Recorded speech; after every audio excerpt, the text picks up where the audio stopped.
Hello friends, welcome to Loxio Tech YouTube channel.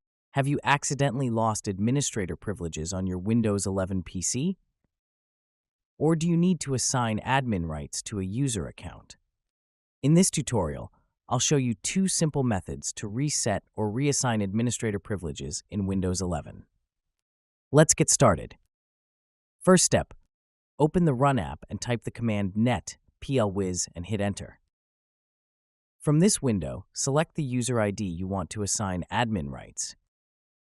Here in my PC, I have only one user ID. Select that and click the Properties button. Then open the Group Membership tab where you can see the level of access that you want to assign. If the user is assigned as Standard, change to Administrator and click OK, then restart the system. Another method is to directly open the Control Panel and open the User Accounts menu. Here, click Change Your Account Type. Select Administrator and save it.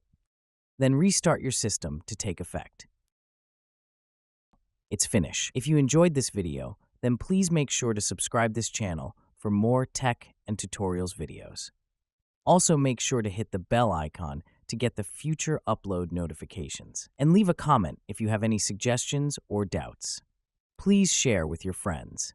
Thanks for watching. I hope you had a good time. See you in the next video.